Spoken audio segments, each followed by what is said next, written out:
Olá, meus queridos amigos, sejam bem-vindos ao canal Fala Sério Pastor. Que bom que você está aqui, que bom que você tem acompanhado o nosso canal. Se você não é inscrito, se inscreva, também me siga nas redes sociais.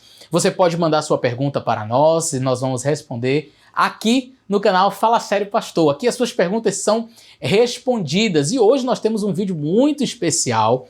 Nós vamos falar sobre Melquisedeque. Quem foi Melquisedeque? Nós temos uma pergunta aí de alguém que acompanha o nosso canal e nós vamos responder a essa pergunta hoje. Fica com a gente aí, portanto, até o final e eu espero que o vídeo de hoje te ajude.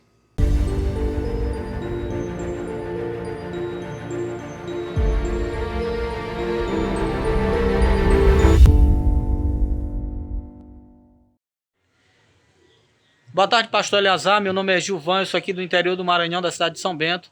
Eu acompanho o seu canal aí, Fala Sério Pastor, e eu tenho uma pergunta aí para o senhor, viu? Me explica aí a questão de Melquisedeque. Ele tem origem humana? Ou ele é de outro planeta? Me explica aí, porque Paulo fala que ele é sem origem. Paulo fala muitas coisas a respeito dele e eu tenho muitas dúvidas. Na verdade, me ajude aí nessa questão, por favor. Muito obrigado, querido Gilvan, por esta pergunta, uma pergunta muito interessante. Aproveito para mandar um abraço para os nossos irmãos que nos acompanham aí do estado do Maranhão. Um abraço para vocês. Tem muita gente aí do Maranhão que tem acompanhado o nosso canal Fala Sério Pastor. Portanto, um abraço aos nossos queridos irmãos. E eu tenho certeza que a sua pergunta está baseada aqui no livro de Hebreus, no capítulo 7. E eu vou ler com vocês. Quem era Melquisedeque, por que Melquisedeque, algumas pessoas dizem que era Jesus e nós vamos apresentar uma proposta diferente hoje aqui no canal, tá bom? Mas vamos ler o texto aqui de Hebreus 7 que diz assim: porque Melquisedeque, este Melquisedeque que era rei de Salém, Salém é Jerusalém, tá? Que era rei de Salém, sacerdote do Deus Altíssimo, duas coisas, rei e sacerdote do Deus Altíssimo, que saiu ao encontro de Abraão quando ele regressava da matança dos reis. E o abençoou. A este também Abraão deu dízimo de tudo. E primeiramente, por interpretação, rei de justiça. É o significado do nome Melquisedeque, rei de justiça, tá bom? E aí continuando diz assim: e depois também rei de Salém, que é rei de paz. Salém vem daí a palavra shalom, que significa paz.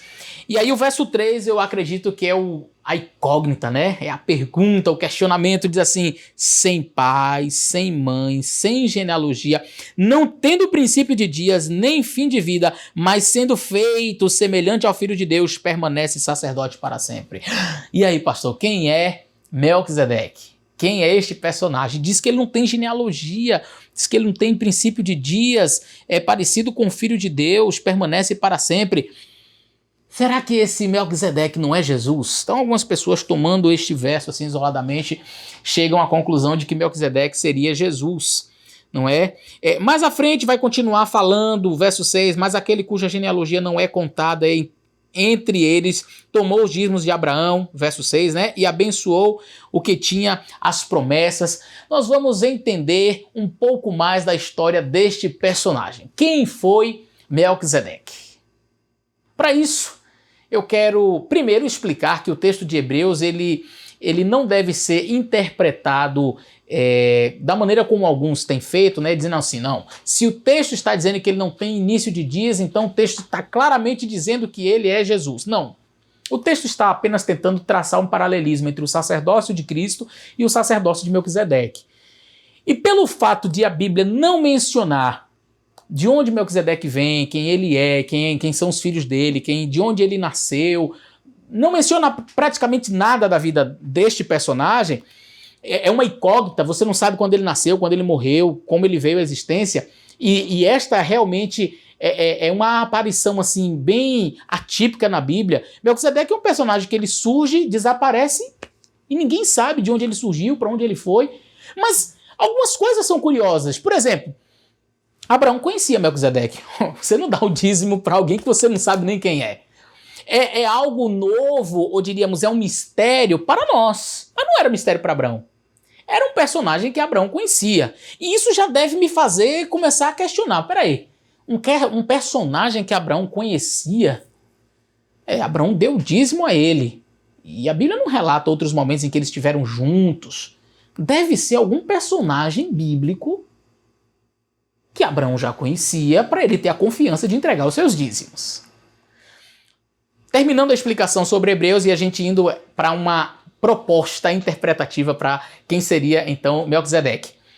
O livro de Hebreus, então, ele tenta traçar um paralelismo entre esta figura que aparece assim de forma misteriosa no livro de Gênesis e que é mencionado ser sacerdote, porque ele recebe os dízimos. E aí o que o autor de Hebreus quer, na verdade, é fazer o seguinte: olha, presta bastante atenção. Jesus Cristo, ele é sacerdote. Essa é a linha geral do livro de Hebreus. Ele quer dizer que Jesus é sacerdote e que ele é nosso sumo sacerdote.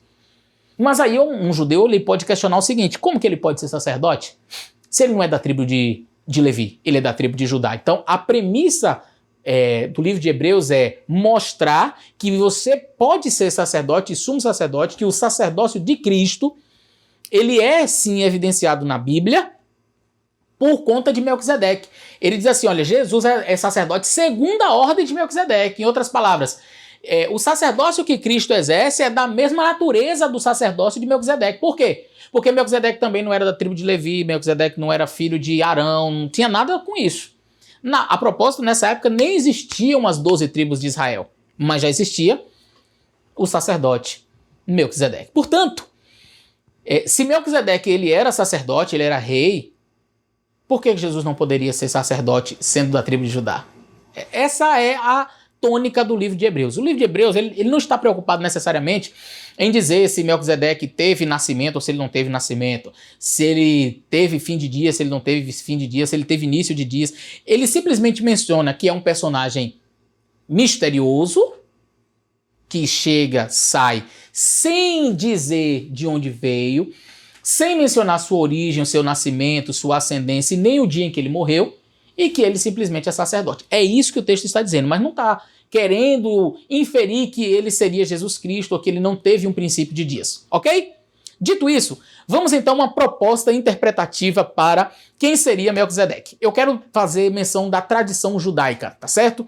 Para a gente entender um pouquinho acerca desse personagem. Eu também escrevi um artigo sobre este assunto, sobre a origem de Melquisedeque, uma proposta interpretativa para a origem de Melquisedeque. Eu vou deixar aí no link da descrição, você pode baixar e ler, vai estar bem mais detalhado do que a minha explicação aqui no vídeo, mas você pode então conferir, pode baixar. Eu escrevi esse artigo também em 2007, tá certo? Quando eu fazia teologia. Então, quem foi Melquisedeque? Segundo a tradição judaica, no Talmud, tratado Nedarim 32b, nós temos uma referência que recebe uma nota de rodapé, e que ali menciona que Melquisedeque seria Shem Benoá, ou seja, Sem, filho de Noé. Uou, mas pastor, Sem, o filho de Noé? Nunca pensei nisso. Mas Sem, ele estava vivo na época de Abraão? Como eu disse para vocês no vídeo anterior, quando eu falei ali acerca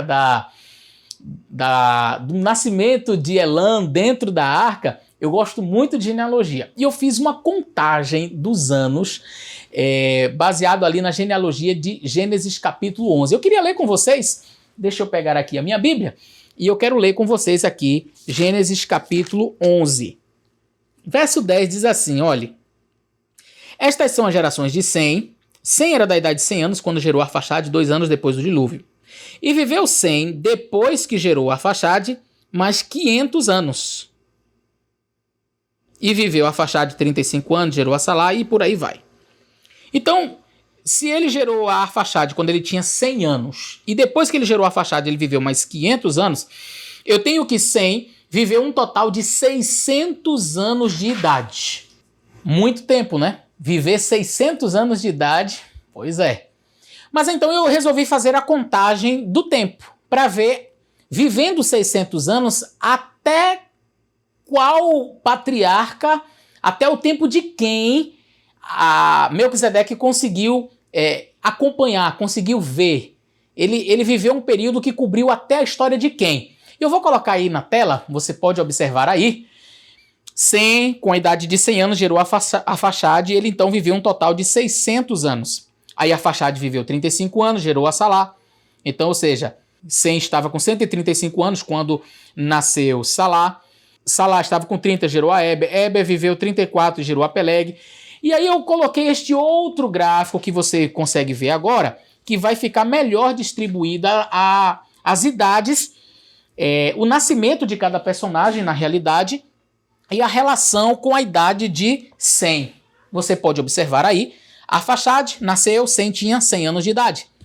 Quando Salá nasceu, Sem tinha 135. Quando Eber nasceu, ele estava com 165.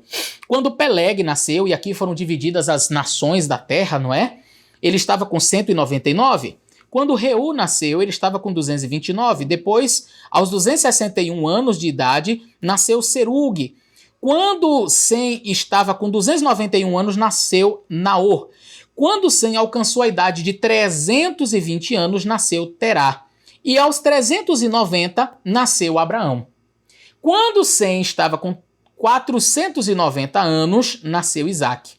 E quando ele estava com 550, nasceu Jacó. Se ele morreu com 600 anos, nós entendemos que Sem chegou a alcançar Jacó ainda com a idade de até 50 anos de idade.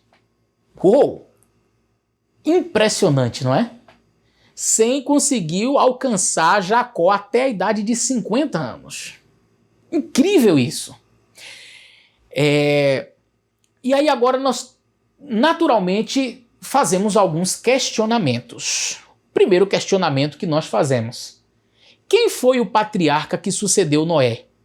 Noé viveu uma quantidade de anos e Noé morreu aos 950 anos.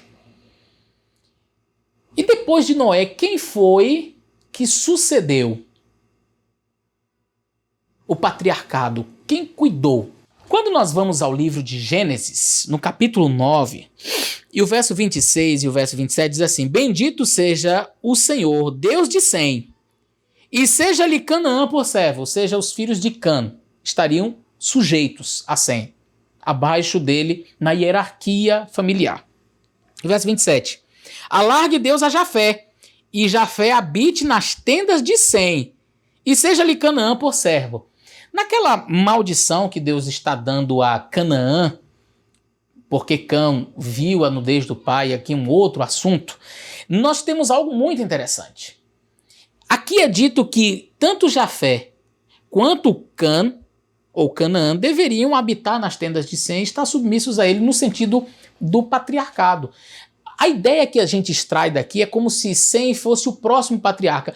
E isso, naturalmente, eu não precisava nem desse texto, porque você sabe que o primogênito, na verdade, era aquele quem daria continuidade ao patriarcado. A pergunta é, se Sem ele é o patriarca, então ele é o próximo líder, ele é o rei, o sacerdote, enfim. E aí você deve estar se perguntando, mas pastor, então por que falar Melquisedeque e não Sem? Boa pergunta. Você lembra que quando Deus fez um chamado a Abraão, ele mudou o seu nome? Quando Deus fez o tratado com Abraão, ele mudou o seu nome? Talvez você diga assim, não, mas isso não é convincente. Reconheço. Há um aspecto, entretanto, ainda mais forte que esse. E eu queria destacar a história de Jetro, o sogro de Moisés. E eu quero ler com vocês dois textos. Um está em Números e o outro está em Êxodo. Em Números 10, 29 e 30, em Números capítulo 10, e o verso 29 e o verso 30 dizem o seguinte: então disse Moisés a Obabe, filho de Reuel, o midianita, sogro de Moisés.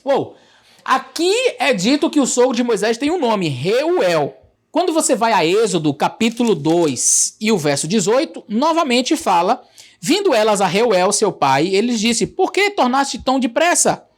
E aí foi quando Moisés chega na região de Midian, e ali então é dito que o homem que conduzia aquela terra ali era chamado Reuel. Mas no capítulo 4 e o verso 18 diz assim: então foi-se Moisés e voltou para Jetro, seu sogro. Peraí, Jetro ou Reuel? Como é o nome do sogro de Moisés? É Jetro ou é Reuel? As duas coisas. Por quê? Porque Jetro ele era o rei e sacerdote de Midian. Isso está explícito na palavra de Deus. Ele era o patriarca, era aquele quem cuidava daquela região, pelo texto bíblico, e, portanto, ele era o rei sacerdote. Então nós temos aqui um codinome, pode ser Jetro, pode ser Reuel. A palavra Jetro significa superioridade. E quando você vai para a palavra Reuel, que significa amigo de Deus, provavelmente este fosse o nome de sacerdote dele. Jetro poderia ser o nome dele como líder do local. Então não tem problema nenhum você ter Sem, filho de Noé, como um líder local, como um rei, e Melquisedeque como sacerdote, ou vice-versa. Pode ser invertido, não tem problema. Mas eu tenho a minha ideia, a propensão a crer que Melquisedeque era o nome dele de sacerdote, justamente porque ele vem nessa função e com este nome para receber os dízimos de Abraão. E aí agora as coisas começam a fazer sentido para nós. Veja, Abraão conhecia, até porque não se pode ter um outro patriarca em ascendência, em vigência, quando o primeiro patriarca está vivo. Ou seja, Sem não tem como ser o patriarca e cuidar de todas as coisas enquanto Noé está vivo. Isaac não pode ser o líder do patriarcado enquanto Abraão está vivo. Como é que Abraão é um patriarca sendo que Sem ainda estava vivo? Então nós temos aqui algumas perguntas e respostas que precisam ser dadas a estas perguntas. Eu quero oferecer para vocês agora possíveis soluções para estes questionamentos. Você se recorda que quando houve aquelas guerras entre aqueles reis de Sodoma, Gomorra e outros, que Ló foi levado cativo e Abraão foi lá e guerreou? Pronto. Havia entre aqueles ali, se você vai ao livro de Gênesis, no capítulo 14, você vai perceber que havia entre eles ali reis, e aqui tem nomes assim bem complicados, né? Quando você vai em Gênesis capítulo 14, você vai perceber os nomes assim de uns reis assim bem... eu vou ler aqui os versos, vou ver se eu consigo ler sem errar. Verso 1 em diante diz assim: aconteceu nos dias de Anrafel, rei de Siná, Arioque, rei de Elazar, Kedorlaomer, rei de Elão, e Tidal, rei de Goim, que estes fizeram guerra a Bera, rei de Sodoma, Birza, rei de Gomorra, Sinabe, rei de Adimá, Semeber, rei de Zeboim, e ao rei de Bela, esta é Zoar. Falei sem errar. Mas aqui você tem um que é chamado rei de Elão, que é justamente Kedorlaomer. Ele era rei de Elão. Esse nome faz sentido para você? Você lembra de quê? Elão, filho mais velho de Sem. Ele era rei de Elão. Você vai perceber que os nomes das cidades, dos locais, muitas vezes eram colocados em homenagem ao primeiro habitante daquela região. Por exemplo, no livro de Gênesis, nas genealogias, você vai encontrar, por exemplo, um homem que era chamado de Uz. Aqui no verso 23 do capítulo 10 diz assim: e os filhos de Arã são Uz, Iú e Jeter. Uz provavelmente deve ser aquela região onde Jó morou. Havia um homem da terra de Uz cujo nome era Jó. Não confunda Uz com Ur, tá certo? Dos caldeus. Uz, terra de Jó. Arã, muito provavelmente o homem que foi para aquela região que é muito conhecida, Padã Arã, muito citada na Bíblia. Elão, muito provavelmente daí vieram os elamitas. E Kedorlaomer era rei dos elamitas. Então, este rei, Kedorlaomer, era descendente de Elão, filho mais velho de quem? De Sem, não esqueça disso. A contagem de alguém, a linha era contada a partir dos primogênitos. Então, eu tinha Sem, o próximo na herança é quem? O próximo primogênito que vai cuidar do clã? Elão. Só que o que nós percebemos, Elão se afastou dos caminhos do Senhor. Ele foi fazer a sua própria vontade. A gente vai ver que os elamitas tornaram-se idólatras. Mas não somente eles. Outros filhos de Sem também. Você vai ver que Abraão mesmo morava numa região com muita idolatria.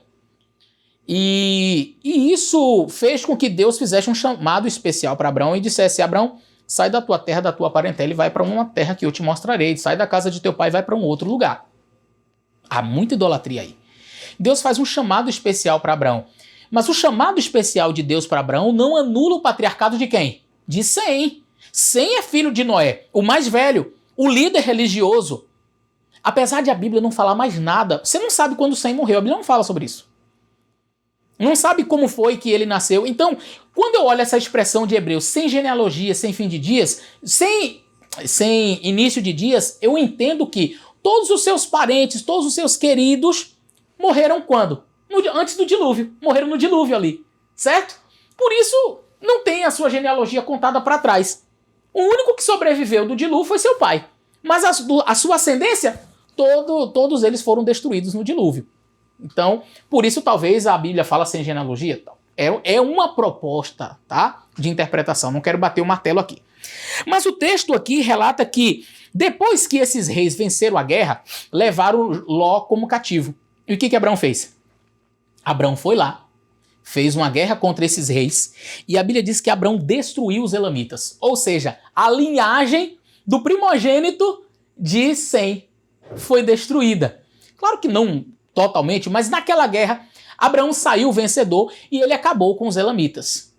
E eu acho muito interessante, aqui vai uma outra proposta interpretativa, e essa proposta diz respeito a este episódio onde Abraão, aqui no capítulo 14, é visitado justamente por Melquisedeque. O verso 18 diz: E Melquisedeque, rei de Salém, trouxe pão e vinho, e era sacerdote do Deus Altíssimo, e abençoou e disse: Bendito seja Abraão, do Deus Altíssimo, possuidor dos céus e da terra. Bendito seja o Deus Altíssimo que entregou os teus inimigos nas tuas mãos. Quer dizer, os teus inimigos são os meus filhos, né? O meu filho mais velho, a linhagem de Elão.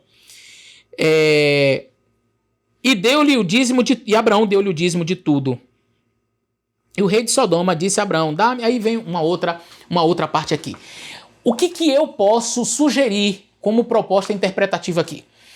A ideia seria mais ou menos a seguinte: Melquisedeque, ou Sem, reconhecendo que a sua linhagem estava comprometida, que a sua linhagem estava envolvida na idolatria, e que Abraão vai lá e destrói aqueles homens, destrói aquela civilização, destrói aqueles povos. Sem Melquisedeque, ao fazer a visita, é como se ele estivesse reconhecendo o seguinte: olha, a minha linhagem, a minha contagem, o meu sacerdócio vai continuar a partir de você. Não é mais de Elão, meu primogênito, que foi destruído, os elamitas, não é? Foram destruídos. A minha linhagem sacerdotal, a minha linhagem aqui, eu passo para você. A bênção de Melquisedeque é como se ele estivesse dizendo assim para Abraão: Abraão, agora está contigo. Agora eu passo para você. Agora você comanda. Você será o próximo sacerdote, o próximo patriarca, o próximo líder. E você vai perceber que, de fato, Melquisedeque, ele meio que sai de cena. Ele some. E tudo agora passa a ser falado a partir de quem? De Abraão. É como se naquele momento Sem estivesse dizendo assim: meu trabalho foi cumprido. Eu vim como líder de Deus, como representante de Deus nessa terra, depois de meu pai Noé, que morreu servo do Senhor. Eu assumi a função e vi o mundo envolver-se em idolatria. Vi os meus filhos e os descendentes dos meus sobrinhos aí, né, os descendentes de Cã e de Jafé, construírem uma torre de Babel. O mundo se envolveu em completa idolatria. Mas Deus escolheu um homem, um descendente meu também, descendente do meu terceiro filho, Arfaxade. Não é descendente do meu primogênito. Mas a minha linhagem continuará a partir de você, Abraão. Eu te dou a bênção. Agora é contigo. Continua sendo o patriarca. Continua sendo o líder. Continue sendo este sacerdote. E Deus abençoe você. E sai de cena. Essa é uma proposta. Não estou aqui dogmatizando, não estou dizendo que tem que ser assim. Eu, Eleazar, particularmente acredito nessa proposta. Tem muito sentido Sem, ainda vivo, ser o patriarca. Enquanto ele estava vivo, ele foi o representante de Deus. Mas nesta guerra, ao destruir a linhagem do seu filho mais velho, e aí por isso, sem genealogia e etc., sem início de dias, porque não se fala no dia que ele nasceu, enfim, não temos maiores detalhes, mas sem genealogia, porque a genealogia que deveria ser do seu primogênito foi cortada. E continuou a partir do terceiro filho, ou seja, a partir de Abraão. Você não tem maiores detalhes da vida de Melquisedeque, e eu particularmente acredito que ele foi sim, Sem, seguindo essa tradição judaica, Sem o filho de Noé, que passou a sua primogenitura, que passou as bênçãos da primogenitura para Abraão, reconhecendo o chamado que o próprio Deus já havia feito para ele, e dizendo assim, como se estivesse dizendo assim, olha, Abraão, eu reconheço que o que você está fazendo, que você é o próximo patriarca porque Deus te escolheu. Então eu, como atual líder, como atual primogênito, como atual rei, como atual sacerdote, estou aqui para passar as minhas bênçãos para você e dizer, continua, estou passando o meu cajado para você. Essa é uma visão, é uma proposta interpretativa para quem seria 100. Eu, Eleazar, acredito nisso. Você pode ter outra proposta, não tem problema, mas é uma proposta interessante e eu acredito que você gostou. Se você gostou, deixa o like aí no vídeo, compartilhe com seus amigos, mande para todos eles. Eu tenho certeza que eles vão gostar também. Um grande abraço e até o nosso próximo vídeo.